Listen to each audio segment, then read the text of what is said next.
देहूचा तुका वैकुंठाला गेला. पण त्यांची वाणी, त्यांचे अभंग, त्यांची गाथा आजही अगदी इंद्रायणीच्या लाटांसारखी महाराष्ट्राच्या कानाकोपऱ्यात घुमते आहे. तर आज आपण ह्याच प्रवासाला निघणार आहोत. आपला विषय आहे तुकाराम गाथा आणि वारी, एक जिवंत वारसा. चला तर मग यात जरा खोलवर शिरूया. आपण हा सगळा प्रवास 4 महत्वाच्या टप्प्यांतून करणार आहोत. सगळ्यात आधी आपण तुकाराम गाथा म्हणजे काय, ती अभंगांची नदी कशी आहे ते पाहू. मग वारीच्या जिवंत परंपरेबद्दल बोलू. त्यानंतर तुकारामांचा आपल्या समाजावर इतका खोलवर परिणाम का झाला हे समजून घेऊ. आणि शेवटी त्यांच्या शिकवणीतून आज आपण काय घेऊ शकतो यावरही विचार करू. चला तर मग सुरुवात करूया आपल्या पहिल्या भागापासून. तुकाराम गाथा अभंगांची एक नदीच जणू. आपण थेट तुकोबांच्या शब्दांमधून त्या ज्ञानाच्या सागरात डुबकी मारणार आहोत. आता विचार करा, संत तुकाराम महाराजांनी किती अभंग रचले असतील. विद्वान सांगतात की हा आकडा जवळपास 4,500 घरात जातो. काही आवृत्त्यांमध्ये तर तो तब्बल 4,583 इतका नोंदवला गेलाय. म्हणजे बघा, त्यांच्या कामाची भव्यता फक्त या एका आकड्यावरूनच आपल्या लक्षात येते. आणि हे सगळे हजारो अभंग एकत्र करून जो ग्रंथ तयार झाला त्यालाच आपण तुकाराम गाथा म्हणतो.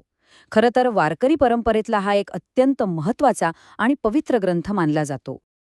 बरं, मग ह्या गाथेत नेमकं आहे तरी काय? तर यात अनेक प्रवाह एकत्र येतात.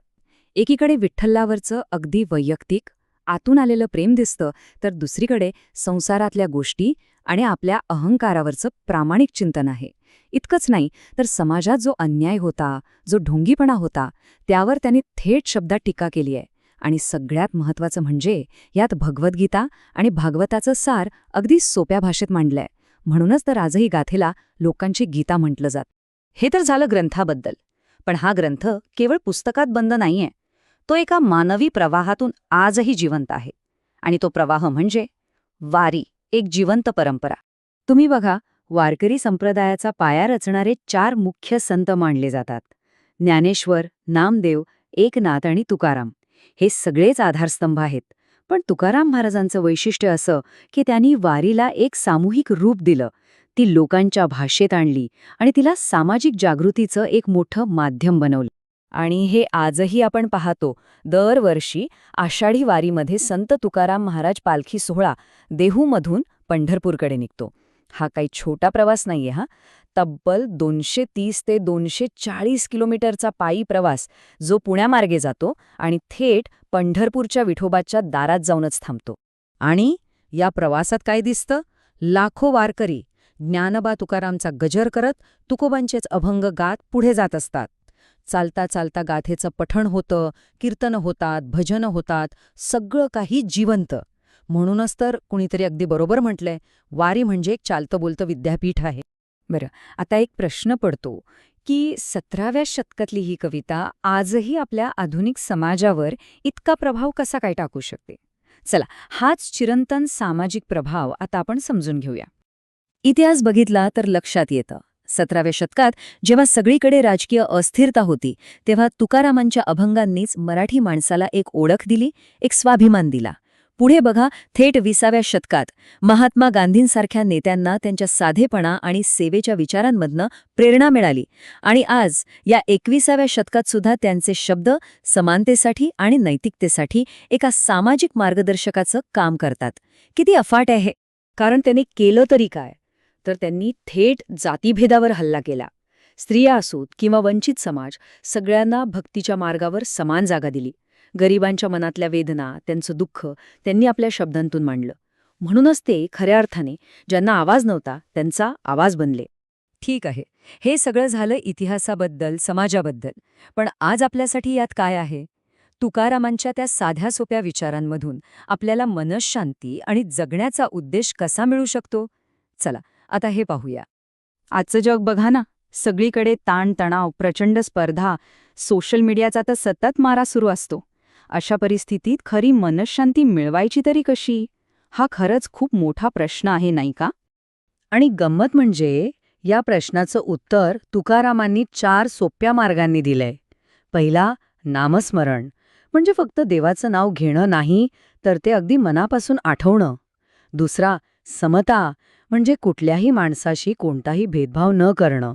तिसरा, साधेपणा म्हणजे कोणताही दिखावा न करता जसे आहोत तसं प्रामाणिकपणे राहणं. आणि चौथा, सेवा म्हणजे जे दुःखी आहेत, गरजू आहेत, त्यांची मदत करणं. आणि हे चारही मार्ग एकाच गोष्टीकडे येतात, जो तुकारामांचा अंतिम संदेश आहे.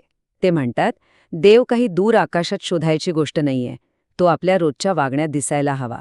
जर आपली भाषा शुद्ध असेल, आपली नजर करुणामय असेल आणि आपले हात सेवेसाठी पुढे येत असतील, तर आपलं भरच वैकुंठ आहे. किती सोपं आणि किती सुंदर. तर बघा, आजच्या या भागात आपण तुकाराम गाथेचा तो विशाल वारसा पाहिला, वारीची ती जिवंत परंपरा अनुभवली आणि संत तुकारामांच्या शब्दांचा आपल्या समाजावर किती खोल परिणाम झाला आहे हे सुद्धा जाणून घेतलं. पण हा प्रवास इथेच थांबत नाहीये. आपल्या मालिकेच्या पुढच्या आणि शेवटच्या भागात आपण या सगळ्या गोष्टींचं सार काढणार आहोत. आपण बोलणार आहोत तुकाराम, एक भक्त, एक बंडखोर आणि एक मार्गदर्शक म्हणून. आणि सगळ्यात महत्त्वाचं, त्यांच्या आयुष्यातून आपल्या रोजच्या जगण्यासाठी आपण नेमकं काय सोबत घेऊन जाऊ शकतो हे पाहणार आहोत. हा व्हिडिओ पाहिल्याबद्दल मनपूर्वक धन्यवाद. ज्ञानकोश हा बहुभाषिक चॅनल आहे, जिथे आम्ही आध्यात्मिक ज्ञान इंग्लिश, हिंदी, मराठी, बेंगॉली, गुजराती आणि तमिळमध्ये शेअर करतो. आणि लवकरच अजून काही महत्त्वाच्या भाषा देखील येत आहेत. आमचा उद्देश एकच, सनातन धर्मातील अनमोल ज्ञानरत्न अत्यंत सोप्या, स्पष्ट आणि अर्थपूर्ण पद्धतीने तुमच्यापर्यंत पोहोचवणे. आमच्या चॅनलवर तुम्हाला दररोज अशा विषयांवर व्हिडिओ पाहायला मिळतील. श्रीमद भागवतम, भगवद्गीता, महाभारत, ललिता सहस्रनाम, तमिळमधील देवाथिन कुरल, इंग्लिशमधील द व्हॉइस ऑफ गॉड आणि महाराष्ट्रातील संतांच्या जीवनकथा, saints of Bengal, story of divine incarnation of Adi Shankara, हे सर्व अनेक भाषांमध्ये उपलब्ध आहे. पुढेही आम्ही नवनवीन विषयांवर ताज्या पद्धतीने सतत कंटेंट आणत राहू. जर तुम्हाला आमचं कंटेंट मूल्यवान, उपयुक्त वाटत असेल तर कृपया ज्ञानकोशला सबस्क्राईब करा, म्हणजे आमचे दररोजचे व्हिडिओ तुम्हाला वेळेवर मिळतील. व्हिडिओ आवडला असेल तर लाईक करा, शेअर करा आणि हे दिव्य ज्ञान तुमच्या कुटुंबीय, मित्रमैत्रिणी आणि समाजामध्ये पसरवायला विसरू नका.